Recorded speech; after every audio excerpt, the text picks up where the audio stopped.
Voilà, prendre soin de son corps et c'est grimper à mon recourir à un produit, produit des amis et belé. Mais toujours, c'est toujours une chaîne, hein, une très longue chaîne qu'il faut osaler. Alors, il faut oser un habilo qui est belé pour nous soin, hein. Voilà, c'est très important. Alors, les gens ont l'accabino masque, ok? En tout cas, voilà. Aujourd'hui, c'est ça. Masque en tissu. Voilà, les lots du solo t'obété en wana. Ok? À tout à l'heure.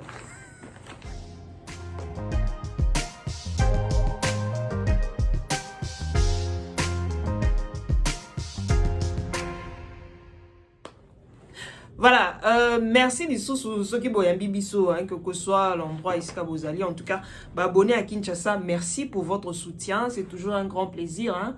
Yakozana Bino et c'est Sarabiso Makasi. Ok?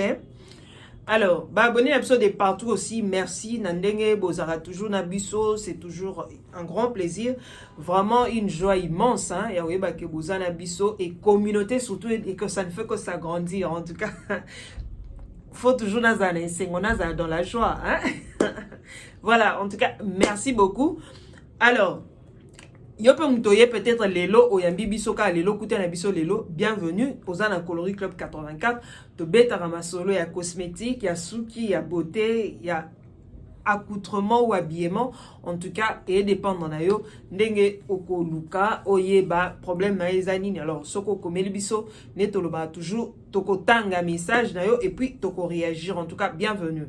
Alors, ndenge na loba lelo, produit na nango, eza masque pour visage, masque en tissu, pour visage. Alors, baby lelo, ba midèle et koma et belé, mais na elibino, ba midèle pour comprendre, eza et belé, en tout cas, voilà, midèle les belé. Midèle les belé. Il y a masque en tissu. Voilà. Ma masque eza hydratant, blanchissant, éclaircissant, nourrissant aussi. Ma masque nyonso na nango lelo. Izaka bongo. Ça dépend, il y a problème oyo nango oyo lingo c'est la masque non. Il faut toujours prendre le temps et au tanga. C'est très important. Ce qu'on monnaie au tangi et puis au comprendre à quoi ça sert. Ok? Voilà. Alors, et là, il y a dans l'axabino, il y a masque, il y a hydratation. Et ça, il y a un avocat, il y a un bon modèle, il y a bacon. Et ça, un masque en tissu, hein? Il y a un masque en tissu. Voilà. Et ça, il y a un bon tissu. Alors, il y a un avocat. Masque est hydratant et ko hydraté au peau. Ce qui au salé masque ou appliqué en haut, ils ont un tissu dans le bas. Ce qu'on a appliqué en haut, il faut utiliser ça seulement le soir, c'est très important. Au kola la nango donc au kolongo la tissu ou bien sachet ou bois qui mendengo pakola qui huile na yo au ko bakisa sous et l'autre côté juste après ce qu'on utiliser marque il y a hydratation il y a masque il y a hydratation. Donc au kozoa au salé et puis aux élis pendant 15 minutes, au tapoter, au saïba mouvement, et puis aux huiles au longoli, mais huile wana etikali na elongina pona et hydraté. Un autre modèle yango eza surtout pona bateau po et beba. Hein? Bateau baza na ba mami, baza na ba phare, baza na ba bouton. En tout cas, ko réparer au pot. C'est hydratant et puis réparateur à la fois. Et hydrater au pot et puis éco-réparer au pot. Ce que ça là, ba masque modèle aux a peau grasse, aux a peau à problème. Ba problème cause à acné ou bien peau sensible, voilà. Ce que c'est la masque ils a hydratant et puis réparateur au même moment et aider au macasse. Et ça un bon na bave il y a escargot. En tout cas, ça va aider, c'est hydratant aussi. Voilà, 300 modèles yango. Il y a masque ils ont acide hyaluronique, ils ont glutathium, ils ont vitamine C.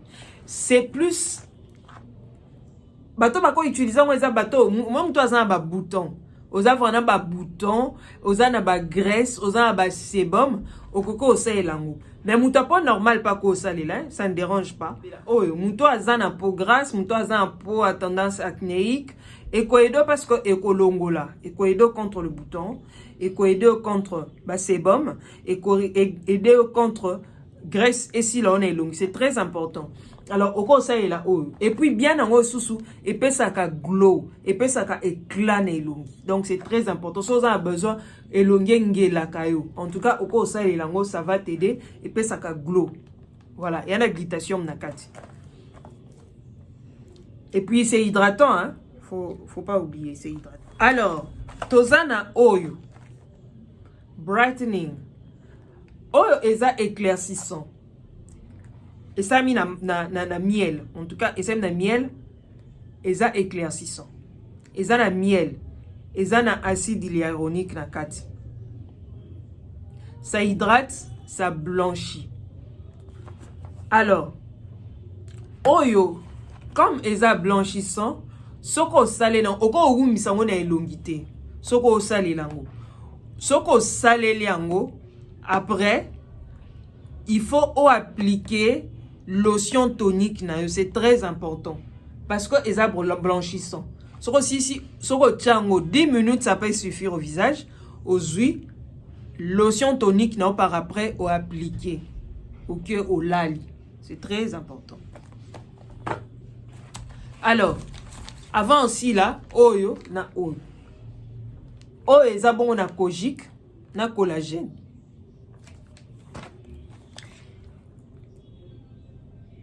Alors, pour na bateau pour et bébé, on peut recourir à ça aussi, c'est très important. Ils ont un kojique, na collagène, et puis c'est blanchissant. C'est blanchissant. Donc, ROC lango oko umisango na elongité. Soko saleli nde mona oyo. Soki o saleli. Soko saleli yango, il faut penser quoi appliquer lotion tonique après pour étouffer un peu effet wana. Et puis aux huiles au saleli crème na yo hydratante aux aranango. En tout cas, c'est très important.